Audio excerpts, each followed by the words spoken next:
Graças a Deus por tudo, até aqui nos ajudou o Senhor e é sempre um prazer compartilhar com você a palavra do nosso Deus diante de tantas coisas que nós temos visto, vivido, passado, enfrentado, situações de fato terríveis, cruéis, confrontantes, mas isso não quer dizer que Deus deixou de trabalhar, deixou de atuar no cenário, que Deus perdeu o controle, jamais. Nós perdemos o controle. As nações perdem o controle, a inflação muitas vezes perde o controle, mas Deus é fiel. Deus não muda, Ele é atemporal. Assim como a sua palavra, Ele é o mesmo ontem, hoje e eternamente. Fiel, Pai, presente, soberano, justo, infalível, imutável. Santidade pura, plena, inegociável. Nasce gente, morre gente, eleva-se presidente, reis, abatem-se autoridades, a inflação sobe, a inflação desce, a moda vem, a moda vai, pessoas são reconhecidas, pessoas são motivos de escândalo, pessoas estão hoje na mídia, amanhã já não estão mais, nem são lembradas. Cidades são destruídas, cidades são erguidas, experiências maravilhosas, a ciência cresce, enfim, tanta coisa muda, tantos valores vêm e vão. Aquilo que de fato tem valor para Deus, para o mundo, está perecendo. E aquilo que para Deus é lixo, para o mundo é valorizado. São tantas circunstâncias que nós precisamos manter os nossos olhos no foco, em Deus, no autor e consumador da nossa fé, aquele que não muda. Porque se nós formos andar de acordo com as coisas que acontecem nesse mundo, nós vamos cair. Nós vamos desanimar, nós vamos nos entregar, nós vamos jogar tudo para o alto.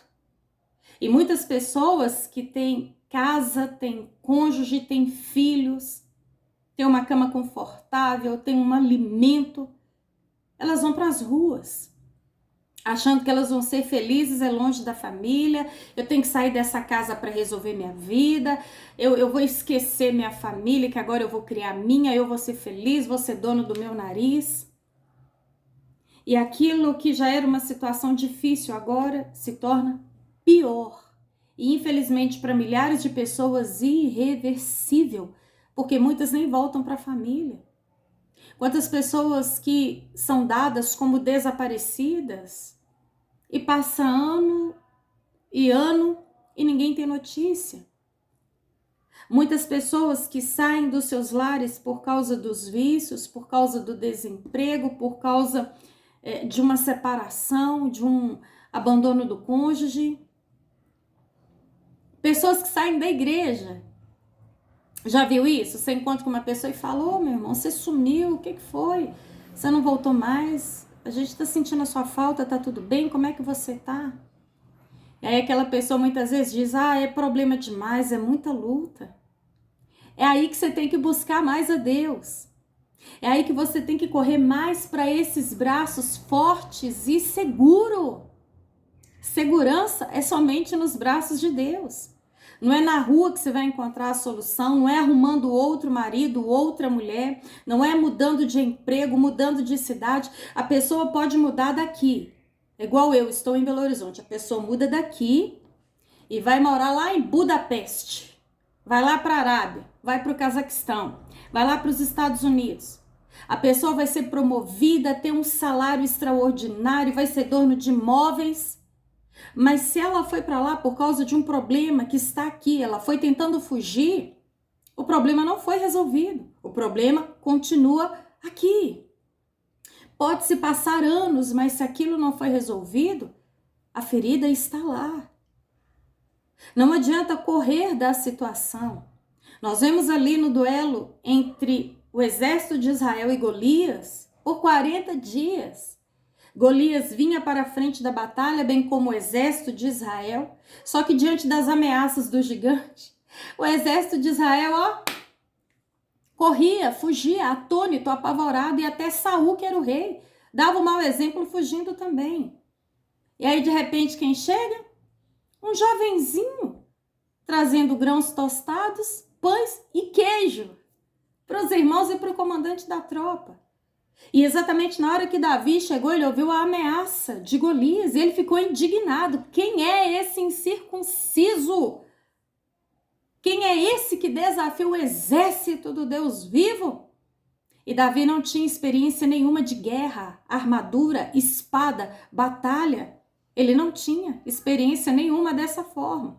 Tanto que Saul tentou colocar a sua armadura sobre Davi e não deu certo. Gente, cada um luta com a armadura que tem.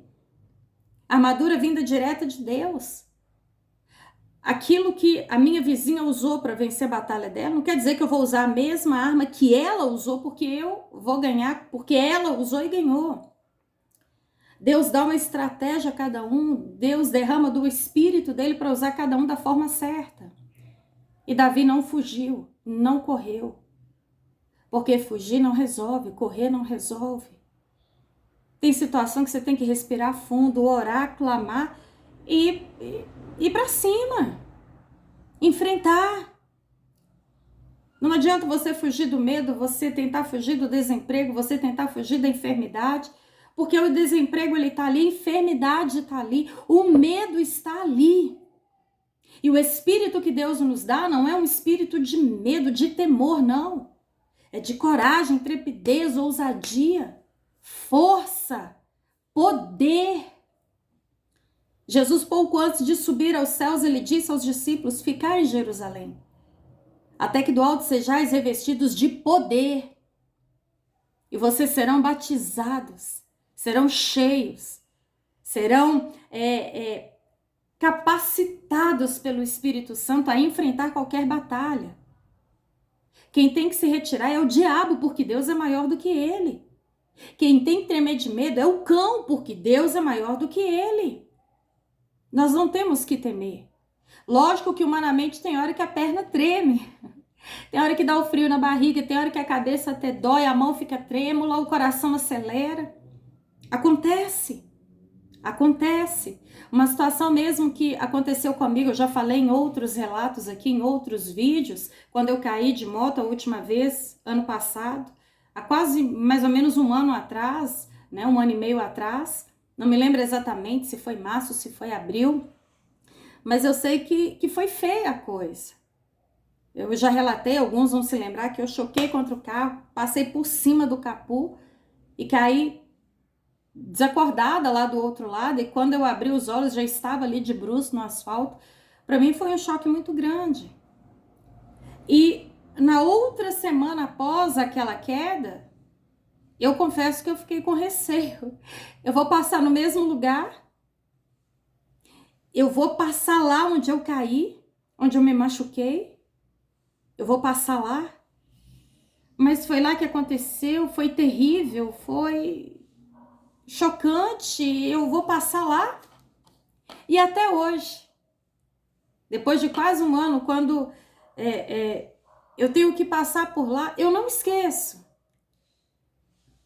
A gente não esquece, Deus não trabalha com amnésia. A gente lembra, mas é como um machucado. Eu tenho uma cicatriz aqui, ó, tá dando pra ver? E coincidentemente aqui, ó, duas parecidas. Eu me lembro quando eu me machuquei. Doeu, sangrou, foi terrível, foi muito ruim, foi marcante. Tá aqui. A cicatriz, eu machuquei, eu me cortei, eu sangrei, senti dor, chorei, mas não dói mais. Foi curada, por dentro e por fora. Situações vêm para te fazer mais forte, para te ensinar a lidar com elas, não a você fugir delas, porque fugir não resolve. Quantas pessoas depois de um susto, de um medo, de uma decepção, resolvem largar a sua família, largar o filho, largar o cônjuge? Ou então tomam medo do trânsito e a carteira tão sonhada, tão suada e tão gasta, fica lá guardada na gaveta. Elas têm medo de tentar de novo, de lutar de novo. Imagina se um bebê que aprendendo a andar caísse de testa no chão, tomasse medo e nunca mais voltasse a andar. Não seria tantos homens de coragem e força que nós vemos hoje de pé. As quedas vêm. Às vezes a gente cai. Às vezes a gente sofre, a gente chora. Mas não quer dizer que é o fim. Pelo contrário, aquilo é um aprendizado para que quando, de repente, você se deparar com aquela situação de novo, por ter passado por ela, você vai saber lidar com ela e mais, vai ajudar quem está passando por uma parecida. Deus quer te dar experiência. Deus quer te dar força. Deus quer te dar maturidade. Lembre-se que Deus não poupou até Jesus Cristo. Se ele passou por tantas lutas, se ele passou pela cruz, não é isso que ele fala? Tome a sua cruz e me siga. Jamais a coroa de glória virá antes da coroa de espinhos. Mas depois da coroa de espinhos, é certa a coroa de glória. Amém?